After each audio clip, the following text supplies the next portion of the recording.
Boa noite, nação bugrina. Tudo bem? Bem-vindo a mais esse Arquibancada Guarani. Hoje, o pós-jogo de número 308, pós-jogo do Derby Campineiro. E, primeiramente, já começando, queria agradecer demais a participação de todo mundo no pós-jogo, dos comentários, a favor e contra. É sempre muito bom, tá bom? E vamos falar um pouco. Estamos contentes? Podia ser bem melhor. Podia ser bem melhor. Mas não achei mal, não. Eu vou dizer para vocês por que não achei mal. Algumas pessoas podem dizer que estamos nos contentando com empate. Não. De novo, quando ganha e a gente critica por causa do futebol, a gente tem que ser coerente nesse momento.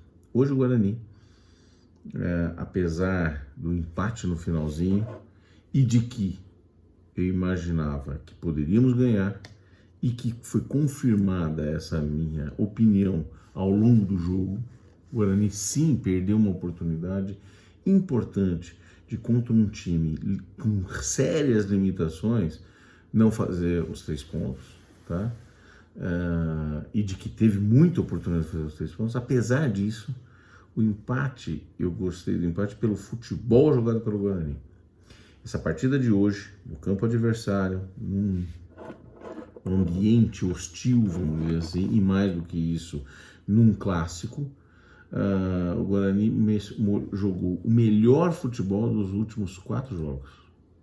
Nos últimos 4 jogos, o Guarani não veio bem, e a gente criticou aqui mesmo vencendo, né? O último jogo, o Guarani venceu, mas não veio bem, não mostrou um bom futebol, e hoje eu gostei muito do que eu vi. Eu gostei muito do que eu vi pelo fato de ter melhorado, pelo fato de ter subido de produção. Nós jogamos muito mais hoje do que jogamos contra o Sampaio Corrêa. E jogamos muito mais hoje do que jogamos nas derrotas que o Guarani teve. E jogamos mais hoje do que jogamos contra o Ituano, por exemplo. Então o Guarani hoje, ao longo dos 2 tempos, mais no primeiro do que no segundo, o Guarani produziu mais do que o adversário.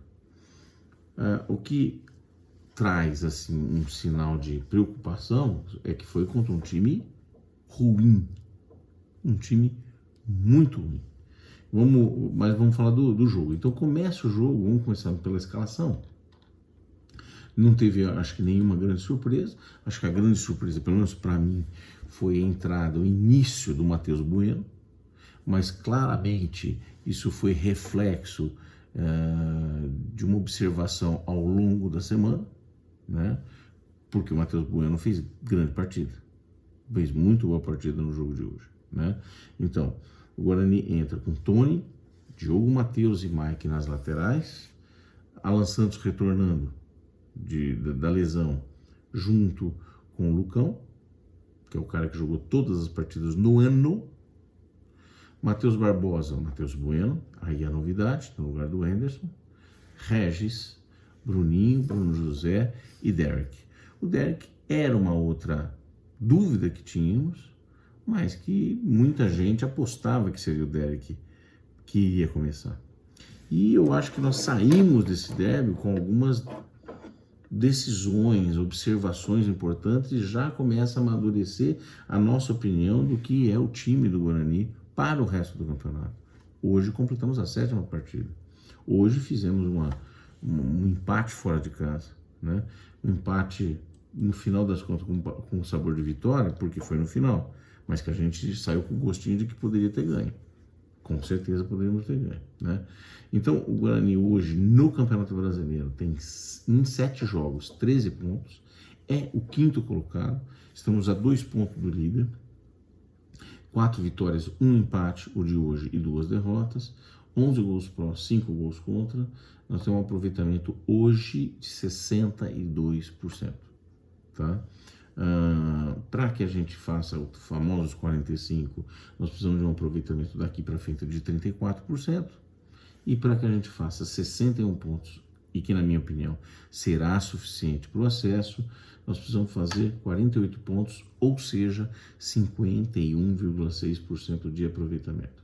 Se a gente considerar o que o Guarani vem fazendo no Campeonato Brasileiro, seria suficiente. né?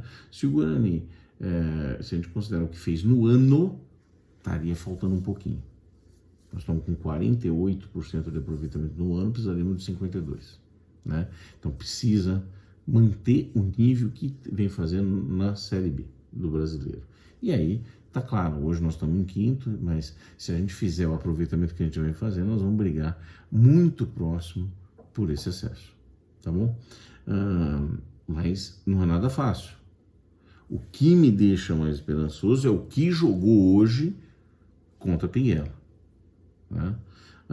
Então, a história do jogo foi: o Guarani no primeiro tempo, teve contra si, a única jogada contra si foi a jogada da discussão se teve pênalti, se não teve pênalti. Na minha opinião, além do impedimento que o juiz deu, depois de consultar o VAR, a jogada da falta pós-impedimento não foi falta. Então, para mim, não foi pênalti, de jeito nenhum, né? Eles deram um chute no gol, se não me engano, que foi uma defesa do Tony tranquila, não tiveram. E teve uma bola na trave, que eles deram no pé da trave, mas que o cara já estava impedido. Foi só isso que eles fizeram. O Guarani mandou no jogo no primeiro tempo e teve pelo menos 4 oportunidades. Aos 4 minutos, um chute do Regis, que foi para fora. Aos 26 minutos, um chute do Bruno José pela direita. Ele entra na área e chuta muito bem. Aos 28, de cabeça do Bruninho, um cruzamento do Regis. E aos 41, uma jogada muito bem tramada pelo Regis pela esquerda. Ele cruza, o Bruno José na cabeça da área praticamente, ajeita e o Diogo Matheus chuta, e outra grande defesa dos goleiros dos caras. Mas nós não conseguimos botar a bola para dentro no primeiro tempo. No segundo tempo, eles não tiveram nenhuma chance de gol, a não ser o gol. Você pode olhar, o Tony não... Eu revi, inclusive, os melhores momentos. O Tony não faz nenhuma enorme defesa. Teve uma cabeça, umas bolas cruzadas, uns negócios assim, mas defesa, o Tony fez uma defesa, que foi no lance do gol. No lance anterior ao gol, o cara ajeita pro Elvis Gordinho lá, o Elvis chuta uma bola perigosa e o Tony bota para escanteio. No escanteio, o gol dos caras. E aí, no gol dos caras, aos 45 minutos praticamente, do segundo tempo, uma falha principal da defesa em geral, mas principalmente do Alan Santos, né? Aos 47, o Guarani teve uma chance. De novo, uma bola na área, se eu não me engano foi o Isaac que chutou, e o Kaique França, lá, que foi eleito jogador do jogo. Então, o goleiro dos caras foi eleito jogador do jogo, tá? Fez grande defesa aos 47. E aos 49, numa jogada muito boa pela direita, ninguém fala isso, mas iniciada pelo Diogo Matheus, um lançamento do Diogo Matheus, o zagueiro trapalhão deles lá sai mal, marca mal, e o Isaac faz grande jogada, dá assistência para o Bruno Mendes e empatamos, justamente. Seria uma injustiça o Guarani perder aquele jogo, né? Mas ainda assim merecia mais do que aquilo. O mais importante para mim foi o futebol jogado. O que eu ajustaria? Eu ajustaria as conclusões, a competência nas conclusões. E aí, falando de competência, nós temos que fazer alguns retoques. Muita gente falou, eu mesmo comentei muito tempo sobre o Mike na lateral esquerda. Não dá para criticar o cara, né? O Porfírio, não sei quanto melhor assim, hoje não entrou tão bem, jogou muito pouco, é verdade, mas não entrou tão bem. Tem o risco, que eu não arriscaria mais, colocar o Porfírio com esse negócio, com essa, juridicamente parece que está ok, mas essa discussão se vai ser punido, se não vai ser punido. Então eu não quero cometer injustiça nenhuma com o jogador, nenhuma, se ele não é culpado, ok, mas o Guarani tem que medir o risco a cada rodada, né? E o Mike fez boa partida. Hoje, de novo, ele se superou um pouquinho mais e jogou um pouquinho mais. Falta ainda o finalzinho, finalmente, ali de cruzar chutar mais no gol, alguma coisa do gênero, tá? Então, o Mike pela esquerda, mudando de opinião. Diogo Matheus vem crescendo. As últimas partidas melhorou e hoje fez razoável partida. Razoável partida. Volante. Eu sempre falei em todos os 6 primeiras rodadas que eu achava que a gente não tinha achado os volantes nossos ainda. Não estou batendo o martelo aqui, mas pode ser que tenhamos encontrado. O Matheus Bueno fez boa partida e o Matheus Barbosa fez razoável partida. Então, esse casal aí, Matheus Bueno e Matheus Barbosa, parece que talvez seja a melhor dupla de cabeça de área. Nenhum dos dois é primeiro volante clássico, mas os dois jogaram bem hoje.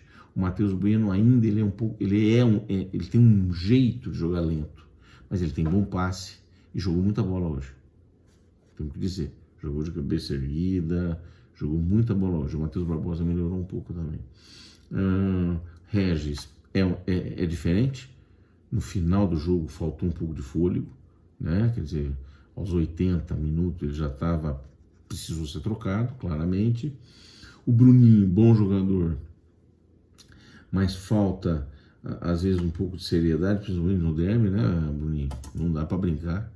Bruno José, uma entrega 100%, e o Derrick, na minha opinião, é a peça que eu acho que falta a gente trocar, né? Quer dizer, o Bruno Mendes era o titular, saiu um pouco, mas é o Bruno Mendes. Porque fez o gol no derby? Não, mas porque ele tem o cheiro do gol. Ele tem o cheiro do gol. Fez menos gol que o Derrick? Fez. Jogou menos. Ele tem que pegar ritmo. Eu acho que temos que insistir com o Bruno Mendes. Ele tem mais recurso técnico do que o Derrick. O Derrick é mais veloz, é mais forte, mas o Bruno Mendes tem mais recurso técnico que ele. E o Derrick não é mau, mas vai ter que revezar, e para mim o titular é o Bruno Mendes, tá? Então, tendo sido isso falado, o Guarani teve razoável resultado no campeonato. Ainda nós estamos nos mantendo bem, cumprindo as metas e tudo mais. Temos um jogo importante para o Chapecoense, precisamos ganhar para confirmar essa trajetória. E teve uma trajetória hoje de melhor futebol em relação aos outros jogos. Esse foi o mais importante, a melhor notícia hoje, na minha opinião. Falando um pouquinho das individualidades, vamos falar então para o jogador. Tony, 6,5. Eu vou dar nota 6,5 para o Tony, porque, como eu disse, ele fez uma ou duas boas defesas, mas foi seguro. Fez umas cagadinhas outra na saída de gol. Mesmo no lance do pseudo pênalti lá, e eu já vou comentar uma outra coisa aqui, deu uma bobeada. Então, né? Mas mesmo assim, fez uma boa defesa no chute do Elvis, vou dar 6,5. Eu falei do pênalti e esqueci de comentar antes. O Guarani teve um pênalti a seu favor, não dado. E o juiz não deu o pênalti no Guarani, porque pelo VAR era facílimo de ver. O Derrick é tocado no pé, dentro da área, não deu porque não tinha dado o pênalti minutos antes, acho que 2 ou 3 minutos antes, na Pinguela, para a Pinguela. E o deles não foi confirmado, o nosso foi e não foi confirmado. Na minha opinião, foi falta dentro da área, perto da linha de fundo, em cima do Derrick. E o juiz errou, ou seja, ainda teve essa. Então, Tony 6,5. Lucão, partida sólida, como sempre, 6,5, 21 partidas pelo Guarani esse ano. Uma média das notas que eu dei para ele, 5,6, 5,64, que é uma média boa, né? O Lucão, em geral, está indo muito bem, hoje 6,5. Alan Santos. O Alan Santos hoje voltou, fez razoável partida, mas ele é o cara que deveria estar marcando o Gé na hora do gol. Então, na minha opinião, cometeu uma falha, uma outra saída meio perigosinha, mas o Alan Santos foi bem. Então, razoavelmente bem. 5,5 no dia de hoje. Diogo Matheus, boa partida, acho que fez o lançamento do gol de empate, teve um chute numa finalização do gol, foi razoável, inclusive na defesa também, não conseguiram explorar o lado dele aí de maneira importante, que é o lado talvez mais forte da Pinguela. Nota 6 para o Diogo. Diego Porfírio entrou, não comprometeu, mas também não vi nada demais. Fez uma cagada logo na primeira jogada, 5. Mike, tem que ser justo, nota 6 pro Mike. Fez uma boa partida. E já jogou 11 jogos, tá? Já jogou 11 jogos o nosso amigo Mike. O Anderson entrou, não comprometeu, mas na minha opinião perdeu a posição para o Matheus Bueno, nota 5. Matheus Barbosa, 5,5, foi razoável. Matheus Bueno, 6,5. Acho que foi o ponto alto dos volantes aí. Matheus Bueno protegeu bem a defesa, foi atento, entendeu a responsabilidade de um derby, 6,5. Bruninho é um bom jogador, merece jogar, mas às vezes ele apaga, ele desaparece. Tanto ele quanto o Isaac. Coincidentemente jogam mais ou menos na mesma região do campo, mas o Bruninho é bom jogador, né? 5,5. Isaac entrou, deu assistência, jogou pouco tempo, mas deu assistência, nota 6 para ele. Regis fez boa partida, uma boa partida depois de alguns jogos não tão brilhantes. Ele não foi brilhante, mas fez boa partida, 6,5. Bruno José, uma entrega de sempre, entrega absurda de sempre, 6. Derek, 5, apenas não comprometeu e sofreu aquele pênalti. João Vitor, 5, entrou, praticamente não participou do jogo. Bruno Mendes, 6,5, né? Fez o papel dele, né? Fez o gol, empatou o jogo, então não dá para reclamar de jeito nenhum do Bruno. Espero que ele assuma agora a titularidade. Na minha opinião, é ele que tem que ser o titular, né? Então o Guarani segue na trajetória de tentar o acesso, muito mais do que escapar de qualquer coisa. Nós afundamos não, podia ter afundado mais, né? Mas a Pinguelinha ficou lá na zona de rebaixamento, o que é muito bom. E outra coisa, que falta de humildade, não, seu G, sei lá, se é G, se é G, uma falta de humildade do caramba. Marcou o gol achando que é. Quem que você acha que é? Se um dia você vier a ser, para mim vai ser grande surpresa, mas que arrogância, né? É por isso que. E depois, durou quanto tempo a arrogância? 3 minutos? 4 minutos? Depois teve que ficar com o rabinho entre as pernas e depois arrumar encrenca ainda depois na brigaiada lá. Uma vergonha. Nenhuma surpresa para mim. Nenhuma surpresa. Mas é uma vergonha, né? A atuação de vocês. Enfim. Quem é o Gé na fila do pão, né? Bom, gente, razoável resultado. Podia ter sido melhor, mas seguimos na luta por esse acesso, esse sonho. Eu acho que o Guarani teve mais pontos positivos do que pontos negativos no dia de hoje, e acho que o Bugrino tem que sair razoavelmente satisfeito. Faltou pouco para a gente conseguir a vitória, faltou muito pouco. Bola para frente, temos ainda 31 rodadas para guerrear e vamos precisar fazer isso, tá bom? Um grande abraço para vocês, uma grande semana. Tem o pré-jogo contra a Chape e daqui a pouco a gente volta. Um grande abraço, até mais, tchau.